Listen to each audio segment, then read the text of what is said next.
a gifted teacher and brilliant scholar. Dr. Victoria Young is a professor of modern architectural history at the University of St. Thomas and chair of their Department of Art History. She holds an undergraduate degree from New York University and her master's and PhD in architectural history from the University of Virginia.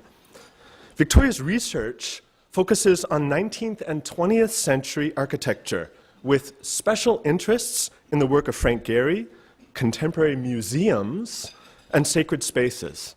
She wrote her master's thesis, in fact, on Mount St. Bernard Abbey in Leicester, England, and her current research is in contemporary museum architecture, for which she's exploring the design for the National World War II Museum in New Orleans by the New York City-based firm of Vorsanger Architects, a project which began in 2003 and is expected to be completed in 2018.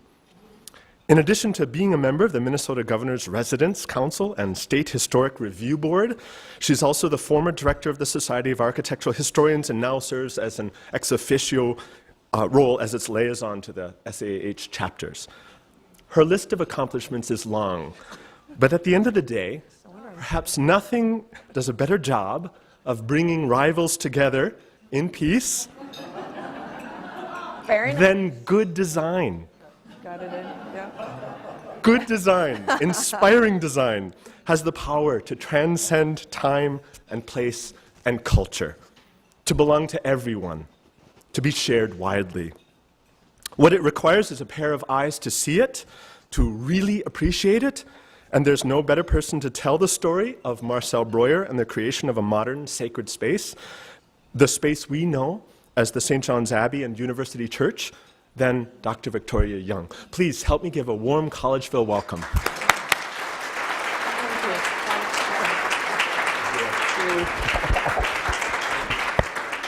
I just have a quick question. Could you raise your hand if there are open spots at your table? There are still a few people coming in. Okay, great. Thank you. You're welcome. Hi, everyone. Can you hear me? Can everyone hear me okay? Is that good? Okay, so you know I teach at that other school, right? Yeah, very clear. You always get it in up here. Thank you, BDP. Way to go. But no, that's been lovely. I mean, over the years, there have been so many things that artistically we partnered on. We had Richard Brezhnehan's group down for a show at St. Thomas a few years back, and me working on this project for a long time. I mean, I feel like I'm a part of this place, too. I hope you don't mind. And I love it up here, and I'm so happy to be here with you today. I'm really so happy. It's been a long time that I've been working on this project, so to be here to share it with you means the world to me. And a lot of people in this room have played a really important role in the work that I've done on this book. You know, because this is really about people working together, right? You know, and that's always been the way. People coming together, creating something special, whether it be a building or a place or an identity or a book or a piece of art or whatever it might be. And in this case, it was about the Benedictines, and it was about Marcel Breuer and Associates designing a building that the Benedictines hoped would change the face of religious architecture in America. You know, when they were looking for an architect, they thought very big and very boldly, and that was a significant moment really in the history of American design. So, and it's always fun for me to be from the Midwest. I grew up in Comfort, Minnesota on a dairy farm, and I went out to the East Coast and went to NYU and Virginia, like Brother David Paul said. But it's always good to have this connection here, and I'm really looking forward to, in January and February, I'm going to go take the show on the road to New York and to DC and then back to the University of Virginia, and I'm really looking forward to bringing the building back there, you know, because Breuer's a big deal out there. He really is, and his student, I.M. Pei, who's another great architect, right, said at one point, you know, if these buildings, if Collegeville or St. John's had been on the East Coast or even on the West Coast, that things would be really different for both, you know, the complex here, but also for Breuer.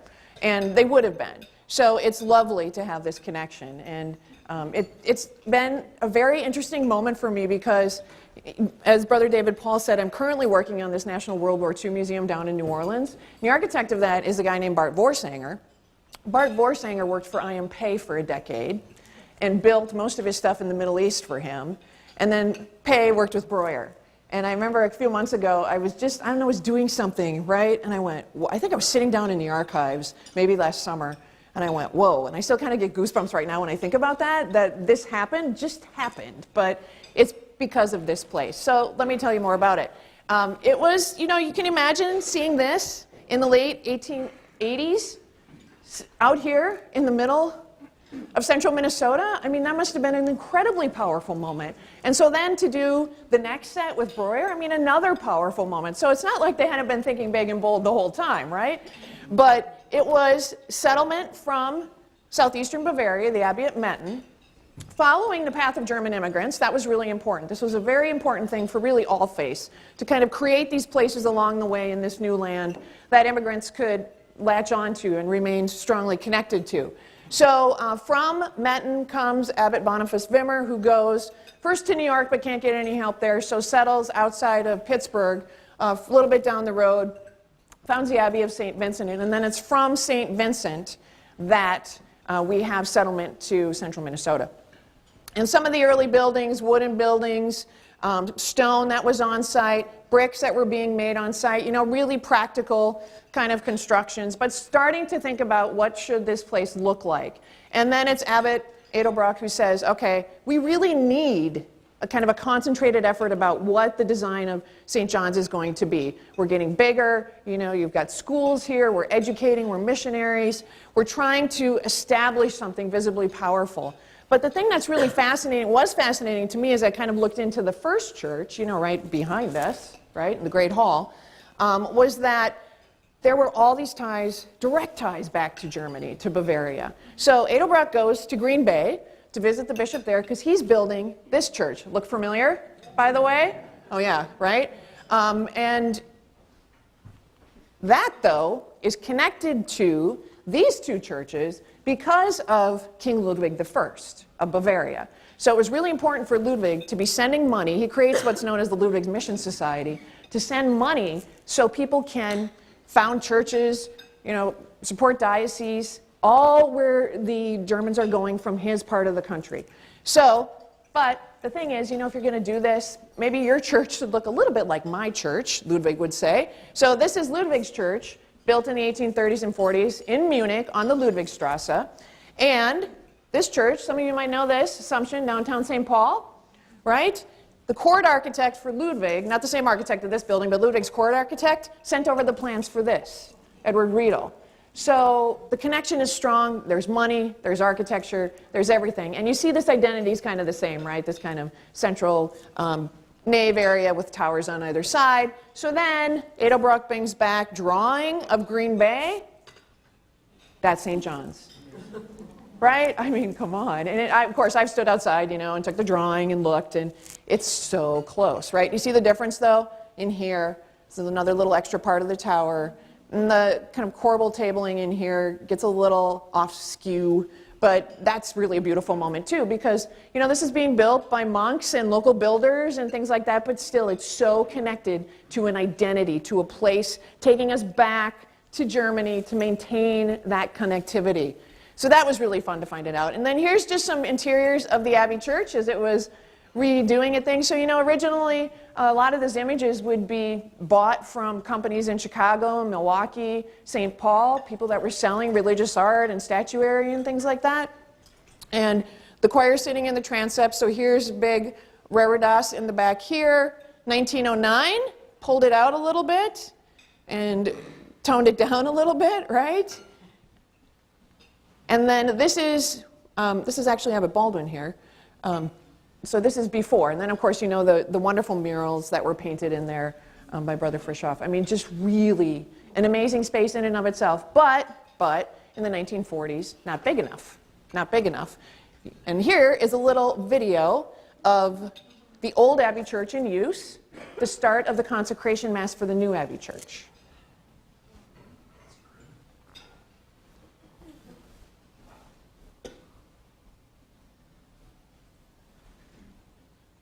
So let me tell you a little story about that video. And Hillary, I'm so glad you're here. So I had always heard that there might be a video. There might be something, right? And one thing I had found in the letters was, in all the paperwork downstairs, was that we knew Breuer was here. We knew he was here for the consecration and dedication of the church in August, late August 24th, 25th, 1961. And I wanted so desperately to find a picture of him in the building. You know, I see him on the site, right, when the building's going up, but I thought, gosh, because one thing Abbott Baldwin had quoted Breuer saying later was how significant that mass, that service was to him, that, you know, he had never had a place made sacred before. And I was thinking about this and talking with this architect I work with now, and who hasn't designed a sacred space. But there's something about, I think, a sacred space commission that when you're done, you know, it's not like you design a house and you hand over the keys to the owner, right? It's like you design a church or a synagogue or whatever, and you have a big moment of celebration for it. That must be incredibly powerful for an architect to witness that, and it was. In Breuer's case, it absolutely was. So I thought, okay, I know he's in the building. I know where he was seated. He was supposedly right up in the front in the middle of the balcony. So I had this chat with Hillary, and we were trying to hash it out, and Hillary went back for dinner and then called me and said, I was talking to the abbot, and we think there's a movie. And I'm like, we think there's a movie? All right.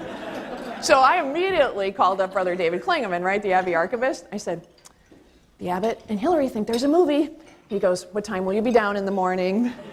And I said, I won't come before 8. But he went in early, and by the time I got down there, he said, here's the closet.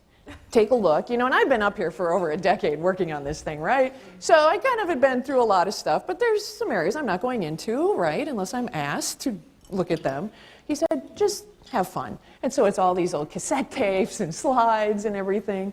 And then there's movies in there. These beautiful 16mm movies, you know, like you saw in social studies class in school. And sure enough, it's the consecration ceremony had to be broken into 2 parts. So there was a night mass, and then there was a day. And then there was a mass where they bust all the nuns in. And then there was like an opening weekend mass kind of thing. So there were 4 things that went on. And there are parts of all 4 of these things on this movie strip.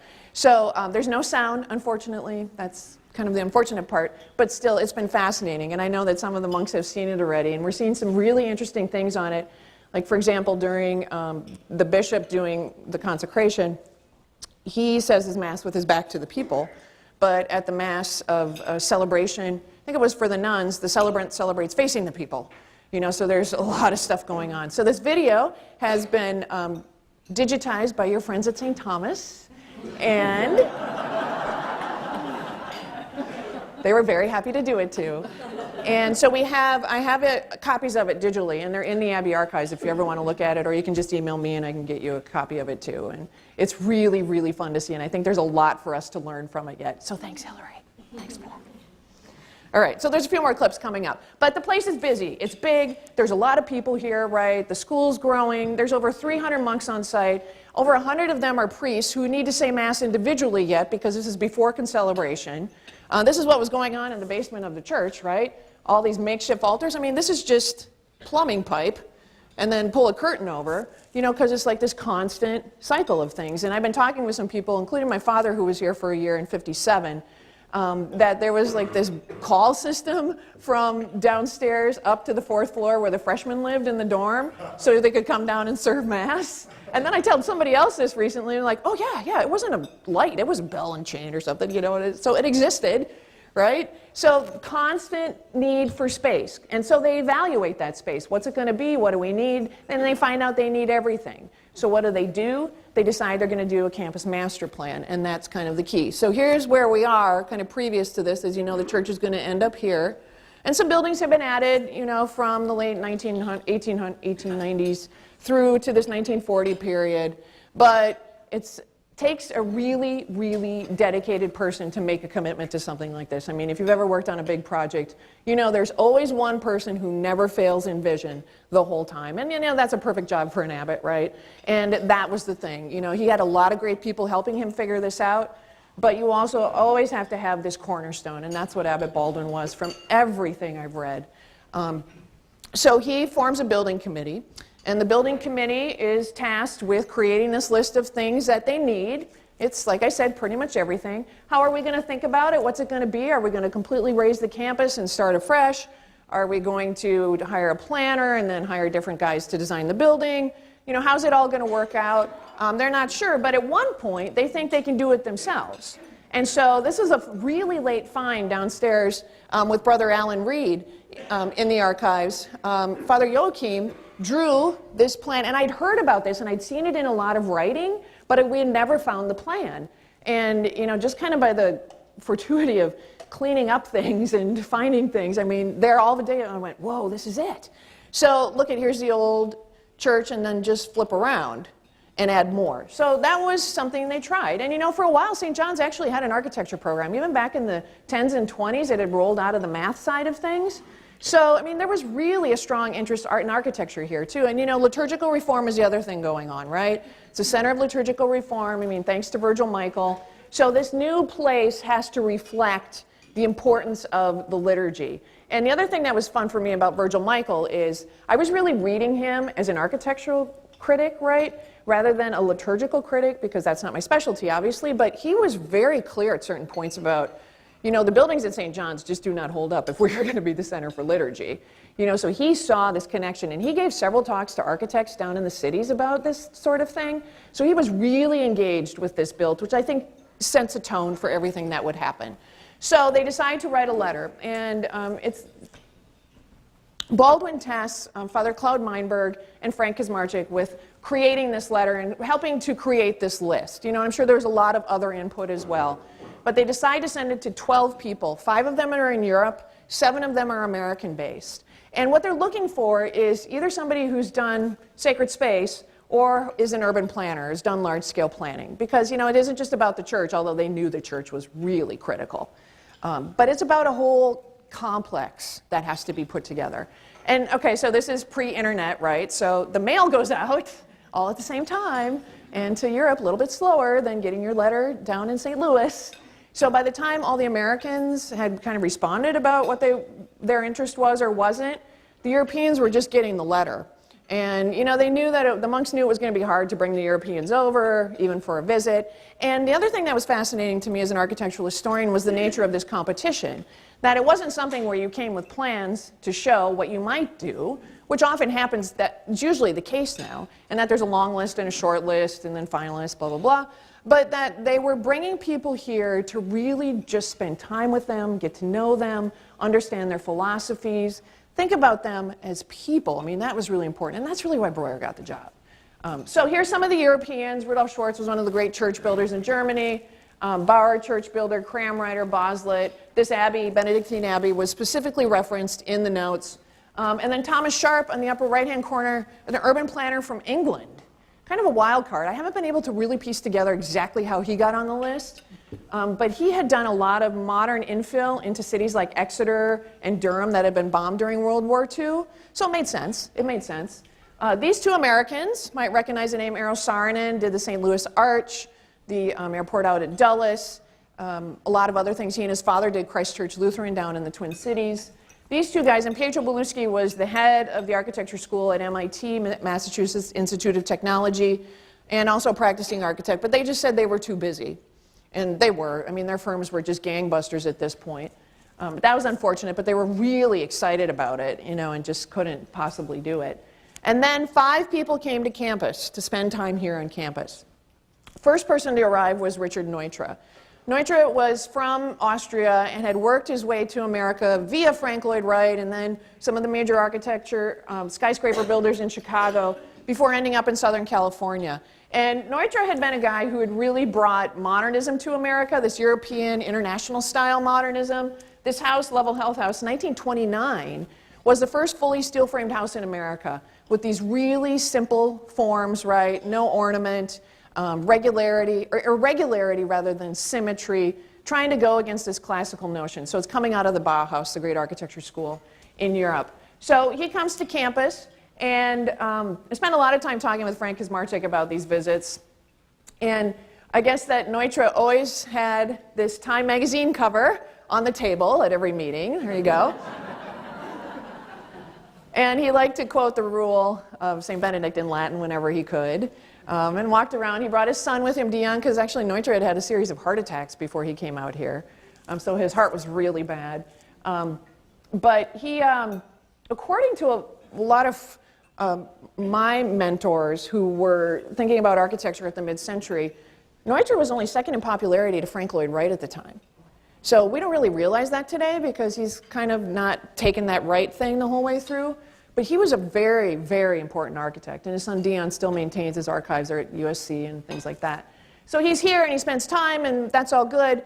And as he's getting ready to leave the next morning, this guy shows up, Walter Gropius, head of the Bauhaus, and guess what? Somewhere on this campus, they have breakfast together. And for me, that's like one of these moments where could I just time travel once? You know, I'll take it, right? Because I would just have loved to have been in the room. Because I don't know too many times when Neutra and Gropius were in the same room with each other. But Gropius was here too and spent time. They would be toured around campus, look at things, see how people were moving around, what's the progression of spaces need to be, and just working through a lot of different things. Sharing some of their buildings, like this one you see here, but not outlining anything visually for the new complex. Now, you might have been wondering, okay, big Catholic project, right? Big Catholic project. Does it have to be a Catholic architect? Well, some of the monks thought it absolutely had to be, right? And some, you know, didn't care. But the whole bottom line was we just need the best guy, right? And the thing they wanted to see was a really functional, modern building that used engineering principles to express itself. Something that could really reveal itself as a design. And for me, there was this moment where, you know, everybody likes to talk about modern versus tradition, like they can't exist together. It's one or the other. And it's even still this way in sacred space design. There are some people who just only design something that's, you know, a revival of classicism, and modern can't be a sacred space, and vice versa. But so I kind of always just thought, oh, modernism erases tradition and they can't mix. But the thing that was fascinating is the monks always saw them in tandem, because tradition was the great builders of the Middle Ages who created the Gothic, right? Who had put this building together using buttresses to support walls that could open up to put this amazing glass in. You know, engineering designed the building back then. Engineering could do the same thing now. And they constantly tied themselves back to their medieval monastic counterparts. And for me, that was a really powerful moment to understand that, oh, it's just about being innovative and fresh and new and exciting. But Joseph Dennis Murphy was a Catholic architect working down in the Archdiocese of St. Louis with a guy named Eugene Mackey. And there'll be some work coming out on Mackey and Murphy's churches in the next 5 years, I think, from a scholar down there, which is great. So he makes the list because he's a Catholic. But when they saw this building, so they'd seen some drawings and plans and models for St. Anne's, but when they saw the building, they're like, it's really not that exciting. You know, it could be a gym, church. So that one didn't go too far. But he was here. Breuer was the next one to visit, and they knew of Breuer's work mostly from his domestic side. And if you're thinking about the campus, you know, you're going to have a lot of dormitories, right? The Ecumenical Institute ends up. So domesticity could influence things really nicely. He'd done some bigger project, was working on some things. But they knew about this magazine in particular was referenced, this issue of House and Home. And then he had done this house at the Museum of Modern Art Garden as kind of an example of what a middle-class person could maybe afford as a house. I mean, it was way too expensive, but it was a good try. And this house still exists. It's actually up on the Rockefeller estate in northern New York. So they knew of him from that. I mean, people would have known of him. So he was here and had a really nice visit. And one of the later finds downstairs in the archives was just on the back of a piece of paper, and I don't even know who wrote this note, but it was saved. Somebody had written, he didn't say anything till the end of the day. You know, it was like he just stood there and took it in and listened and absorbed and gathered information and then started revealing himself. Do you know what? I think that was the game changer for them, because they wanted somebody they could work with, right? This was in collaboration, and they knew they needed a good architect, but they also knew that they were a vital cog in this whole role. And so to find somebody you could work with, plus here's the other thing, large-scale planning doesn't happen overnight, right? So you can't put a whole campus up in 5 years. Breuer's in his early 50s. Gropius is in his 70s. Neutra's got a bad heart. So some of this stuff makes a difference, too. Last guy to come was Barry Byrne, a well-known Catholic architect who'd done work in Chicago until Mundelein kicked him out because he was too radical. But he also had been involved with the Liturgical Arts Society. And you know what happened, too? Byrne came up, and he said, Breuer's your guy. Gropius came here and said, Breuer's your guy. And by the end of it all, he was the one. He was the one. that came, presented designs. So this is this is 53, 54. He's here on campus starting this whole process. And one of the ways he got to understanding what the shape of the church was going to be with these new liturgical reforms, where the sacraments would be important again, where the altar would be a focus, where there could be this gathering visually without any impediment to the altar, was by working it out on a worksheet. And I know this is hard to read, but this is just this whole trace sheet with all these different drawings by Hamilton Smith and Bob Gatchie, and then Breuer annotating them. But I want to point out some of the key ones. So here's the old building. Two groups too far apart, and then this is like an English church with a screen. That wasn't going to work. And then for one point they thought just a square sinking down, that was not practical. And then they're starting to get to it. So they take a triangle, but the altar's behind the monastic choir. You know, and this is a complicated building project too, right? It's not just a straight up church, it's a monastic church, so there's differences. Too far from congregation, he says. But what if you put the altar in between, right? And then that shape morphs into the trapezoid. Now the trapezoid in sacred space hadn't really been utilized that much, but in Breuer's own vocabulary, he'd been using it since the 30s and probably even before. In 1932, when he'd done this plan for a concrete city, it was his Garden City version, the theater was a trapezoid. When he was working on the UNESCO project outside Paris, which is a direct precursor to this building, I mean, you can see it, right? Completely. Same engineer too, Pierluigi Nervi. I mean, completely. And he writes to the abbot at one point and says, here's some images of UNESCO. This is probably the way we're going. But it's a trapezoid too. So that trapezoid has this ability to contain the new liturgy in this dynamic space, shaped by concrete. Shaped by concrete.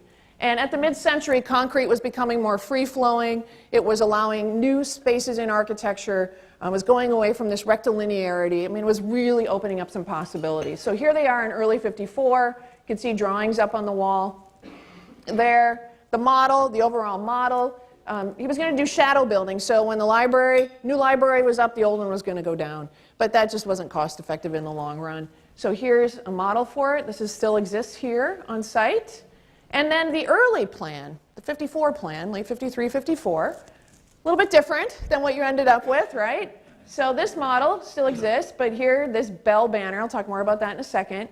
The interior. So this is what they intended would happen here, that you'd have these white painted walls, this gilt ceiling, the blue, and it would be really colorful. But once Breuer saw the formwork pours that were coming off McGough Construction and Ted Hoffmeyer leading them, he said, whoa, that's it. You know, for him, because he had been hearing this, you know, information about the Middle Ages and everything from the monks, that was the architecture, letting the building show. And so that's when he said stop. So when you go, as you know, into the Lady Chapel, there you can get a sense kind of what that whole building might have looked like had it been colored, but it changed. And then this is a model that was done by Father Cloud and others on site of the interior to help kind of showcase it. The banner, really an element, I think, that marks that building more than anything, right?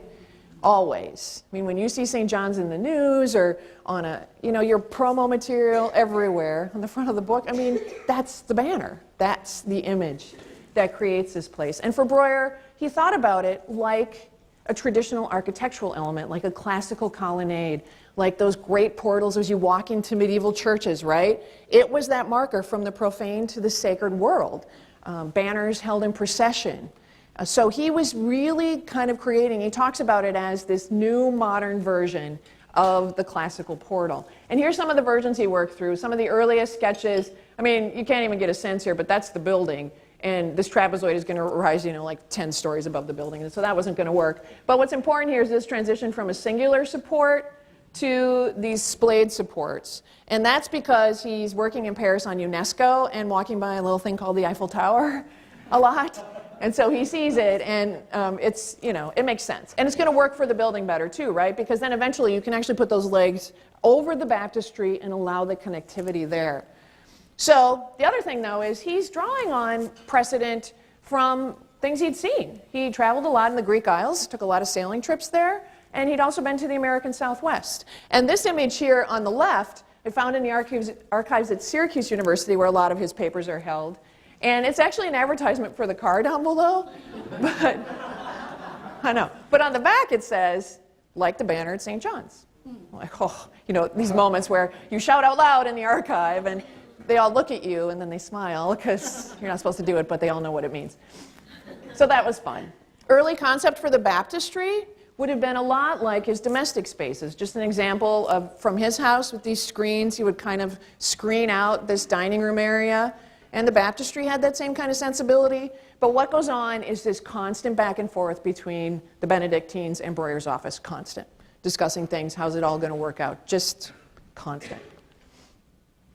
In between the 53 and the 57 model, so there's no building that starts here until after 57 because it's a money thing and some rebid on contracting and things like that. So finally it can get up and going. But there's been a lot of redesign in the interim, including the facade of the building. So you went from this kind of Piet Mondrian painting-like element, which probably would have been structurally impossible to build because you'd have these strips of concrete with these big panels of glass. I mean, it just wouldn't have worked. To this concrete hexagons, 430 of them. In between, he'd done this department store in the Netherlands. These are travertine hexagons on the facade. So there's no smoking gun about why he makes the switch, but it's probably structural and aesthetic, and it happens and moves across. And the banner has now assumed its place. And this model here is still here. This model went back to New York to be on CBS. He was being interviewed. And then in shipping back here, it just never came back. So I don't know, maybe someday that'll turn up on eBay or something, right? I hope not. Oh, here's some banner things. So Isabel Hyman, who I had the pleasure of studying with at New York University, I did my undergrad there, and at that time she still is a Renaissance art historian. So I go in to talk to her one day about class, and I said, so what are you working on? And I'm thinking she's going to tell me, Florence Cathedral or, something from the Renaissance. She said, I'm writing a book on Marcel Breuer. I said, excuse me? Isn't that 500 years out of your time frame or something? Well, Isabel Hyman, who ends up writing this fabulous book on Breuer's entire career, was Marcel Breuer's personal secretary for 2 years during the time of St. John's. So I would see Isabel Pack, IP on the bottom, MB/IP on the correspondence because it's all typed in duplicate. I'm like, that's Isabel.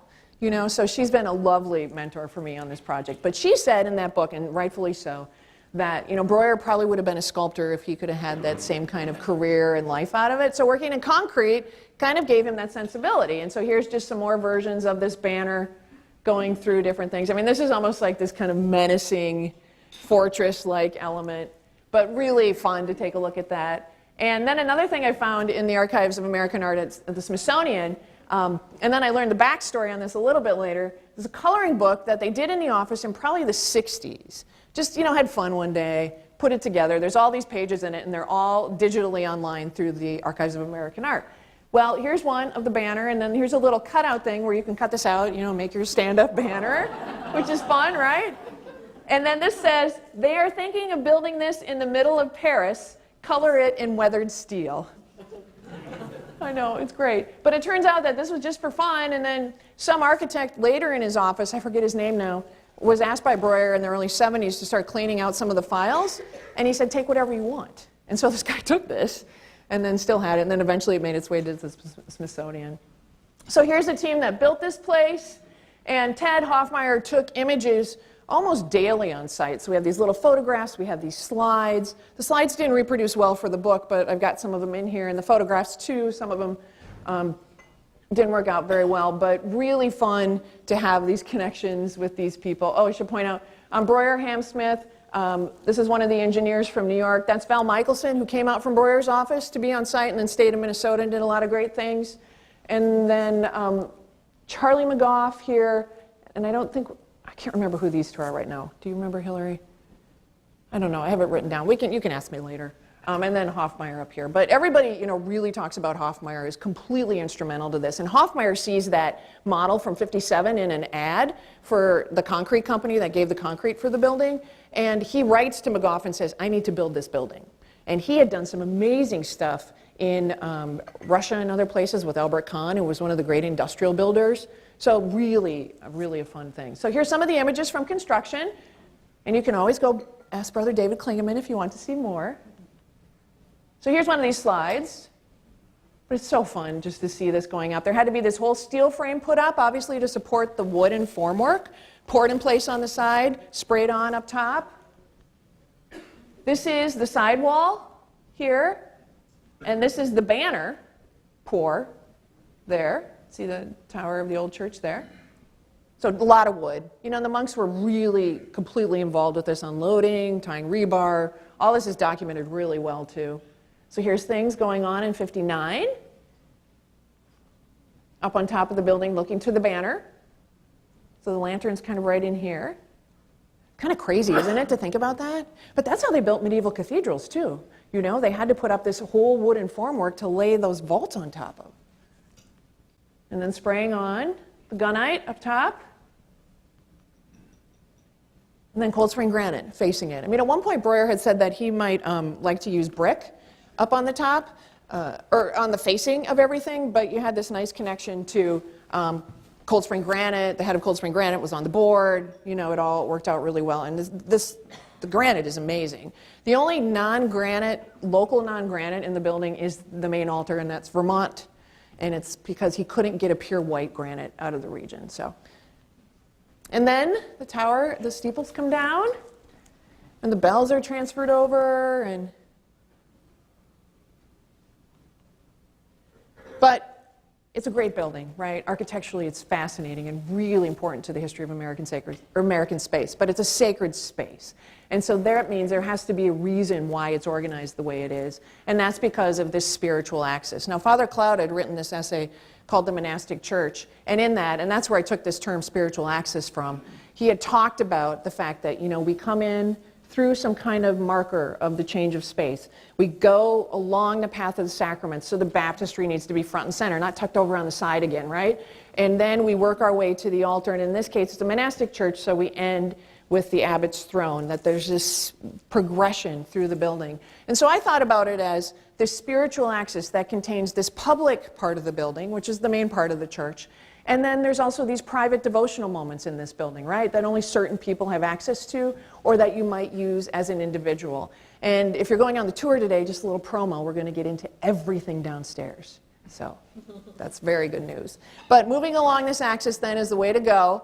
In through that magnificent bell banner, you know, that has these supports that go down 15 to 20 feet in the ground, and they're tied on to this big floating concrete pad underneath. And Larry McGough was telling me in October when we had the launch up here that they actually had to report that again. The first time it didn't hold up right, so they report it, which was interesting. And then in through this baptistry, working again through how it should be laid out, this time going down and coming up, like baptism in the early Christian church, into the river and out. This font at the center, the great statue of the patron saint, St. John the Baptist by Doris Cesar. And then into the building, but you know, there's this compression of space. Breuer talked about this in relationship to the churches he'd known in Hungary growing up and the synagogues there, that there would be this kind of low compressed entry space, and then it would open up. You know, this was a big Frank Lloyd Wright trick too, right, to have a compressed space that opened up into things. And by the way, Breuer was Jewish, right? But he renounced his Judaism when the Nazis started to rise. He went to the rabbinate and said no. And then he was just spiritual. You know, he just kind of was really spiritual in talking to people. And this is, of course, you know, with that great lantern glow certain times. This actually took just about a month ago. And then during the process, it's about the altar. It's about people having access to the altar. And this is actually from the consecration ceremony, the dedication of the altar by the bishop here. So there's all these discussions about should the altar be on a 6-inch brick pedestal, or should we lay the bricks flat and then put it on that? How high should the altar be? Well, should the mensa be in relation to it? I mean, just kind of constant back and forth. Should there be a lantern over the altar? Because there wasn't a lantern in the 53 design. And then this woman, Addie Bethune, who was into liturgical art, wrote to Breuer's office and said, you have no lantern over the altar, but you have this nice baldachin made out of wood that Hoffmeyer fabricated. So all these moments really rolling together to make this church happen, and this is one of the images from that opening weekend. And so you can have a place for the laity to read, and you can have communion tables rather than a communion rail that separates you visually again too. And there's tons of back and forth between Godfrey Diekman and people at the Vatican and French liturgical experts about the rail versus the table. I mean, so it's just all the time things going on with everything. And here's another moment from that Mass just to kind of see the building in use a little bit more. So up to the abbot's throne, and if you've ever been up there, you know that's gilded, right? But look closer and you'll see that it's gilt hexagon tiles. So tying that all in, I mean, just like the kind you could put in your bathroom, but you know when you put gilt on them, that's great. Looks really nice. It works. But it ties it in to the, you know, it's all about these little moments. And this is the thing I always tell people with modern architecture, particularly my students. It may look like it's just a steel and glass box. Get up and look at it. When you get the guys who can really design this stuff, it's amazing in its details. It's about the details. It really is. And of course, that wonderful lady chapel. Again, the hexagons there. And here's that sense of color you could have had from the rest of the building. And the window. The Bach window, the huge display of the liturgical seasons. Of course, this is one of the trickier moments in the whole project. And just to kind of whittle that down really quickly, Bach was here on site as the art instructor, and Breuer thought that Josef Albers, who was his colleague at the Bauhaus, would design this window. He designed the private chapel window for the abbot already. But just to show you, I had Brother Alan Reed mock this up. This is what the Albers window might have looked like in there. And it's hard to get a sense because you have to be in the space and that sort of thing. But it's a very different kind of look than what's in there now. And then down on the lower level, so what happens is we need all these crypt chapels around because concelebration does not go on. The ability of all the priests to say Mass together. And believe me, they were trying really hard to find out if concelebration was going to happen, and they wouldn't do this really hard. But Vatican said, no, it's not going to happen. So the reliquary chapel, parish chapel, lay brothers chapel, where they could say their prayers in English, and then these 34 chapels around the perimeter. And we'll be able to get into all these spaces today. And just some of the drawings out of the office. This really love of solids and voids. Breuer always talks about this. That's Peregrine's Chapel, Brothers Chapel. Again, it's a trapezoid, too, in plan. And then there's this prototypical private chapel design out of Breuer's office, and then Breuer and Frank Marcel kind of almost split evenly the design of the altars, and then each private chapel dedicated to a certain saint or saints, and then filled with art appropriate to that, including the chapel, very sorry, St. Thomas Aquinas. Had to do it. But, you know, this was also a major moment for this church, both in design here, but also in the history of art, because there's so much art that goes into this building. I mean, this is really another great story yet to tell. I've just got one chapter on it, but there's so much more. Because, for example, the artist of this figure of St. Thomas was a Jewish New Yorker, Leonard Baskin, right? And he was really popular, and he even wrote back at one point, he said, I don't know if you can afford me, you know, but they kept going, and this beautiful piece in walnut. So, and a lot of back and forth about what things would be like in the building. So, Breuer here, right? And then down in here, over here, and then the Ecumenical Institute. And people still today, you know, every time I'm here, you know, the respect for the Breuer buildings, both design-wise, but just as buildings, and the great care that you all take of them is really fabulous. And the only piece of sculpture by Marcel Breuer, right in front of the Palestra. Oh my gosh, the only piece in the whole world. It's great. The biggest collection of Breuer buildings, sculpture, it's fabulous. It's fabulous. And while he's doing this, he does this project up in North Dakota, Annunciation, and Frank Marcel and Ted Hoffmeyer kind of make this happen a little bit. But a beautiful, beautiful little complex of buildings, too, for the sisters up there. With the banner, here's the main chapel there. Goes on to do the University of Mary, which is associated with this as well. So here's this chapel, this rubble, granite, the banner. You can see a lot of similar things, right? The flue tile. And on the inside, glass here, this kind of chunks of glass in there. But you can see a lot of the same design themes. And then in Michigan, a beautiful little parish church tucked in Norton Shores, a suburb of Muskegon, where the banner now has become the building. It's this huge banner up front and this great parabola that makes the sides merge. And inside, it's so weird because this building completely deceives you inside and outside. I stand outside this building and I feel like I'm moving all the time because that wall is so dynamic. And then you look at it and you think it's taller at the altar, but it's actually smaller, and it's a fascinating space, really fascinating. He also was asked then, he kind of gets a little reputation for some sacred space at this point. So he does a plan for a parish church in Rome that doesn't happen, but same kind of things. He does also design some things for an Episcopalian church and or a chapel at a school and synagogue. He does build this in Switzerland for Franciscan sisters. Oh, here's the one of the synagogues. But that's, St. John's, right? It's the same thing. So think about that. That would have been really fascinating. Had he completed the same kind of building for several different faiths, and that would have been a really fun thing to study too. But we are in a hotbed, really, of some great sacred space in this state. Christ Church Lutheran by the Saarinens is on a National Historic Landmark, and one of the great mid-century churches. Barry Byrne, right? Remember that name? He was here. Did really lovely church in St. Paul and LaFond Avenue.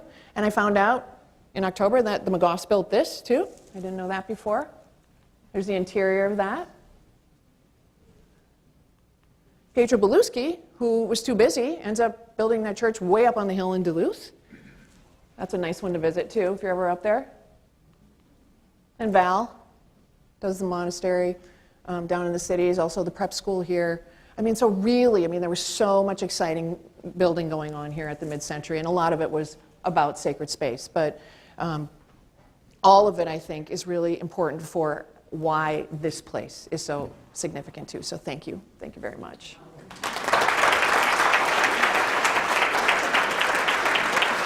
Maybe some questions? Do you want to do questions? Do you have time? We'll take a couple. Okay.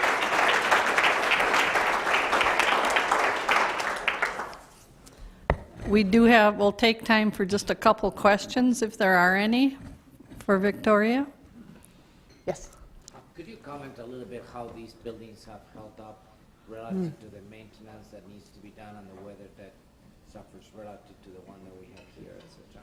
Yeah, concrete is a challenge, for sure. But in talking with the physical plant people here over time, it's kind of a constant battle, but they're always really engaged with how significant these buildings are. And so it's things like, oh, that's a Breuer building, you have to be very careful on that, and certain contractors work on them and things like that. One thing that will happen, so it's okay, right? But concrete is still a challenge. One thing that's going to happen this summer is there's a group called DOCOMOMO, which stands for the Document and Conservation of the Modern Movement. And they're an international organization with a national chapter and a local chapter here in the cities. And our local chapter is sponsoring the national meeting in June. And we've already got the American Concrete Institute on board, and we've cleared this all up here, on board to bring in radar and technology. So we're going to be able to look inside the buildings, inside the walls, and see how the rebar is holding up and things like this. And this is something that hasn't happened up here before. So we're hoping that that will kind of create more awareness of what's going on inside. But they're pretty good. They're pretty good. When I come up here with people who study the mid-century and architects, they're in pretty good shape, though, really. So I think it's pretty good, if I'm not mistaken. Maybe there are other people who can speak to that in the room, even. But I hope that gives you a little sense. Is there one more question? Yeah. The image just outside of Leicester that was for Breuer, what exactly is that? Isn't modernism great, right? I know. It is called The Athlete. That is the name of that sculpture. He drew it up, and then they used Cold Spring granite on site, the construction team, and made it. So that's what that is. That's The Athlete. So I guess maybe in profile, I don't know, maybe a little. Is he kneeling? I think it's the kneeling. Yeah, there you go. So yeah, it's a little abstract though, for sure. Do we want one more quick? Good? You're good? Hey, guys, thank you so much. It was great to be here. Happy holidays and everything.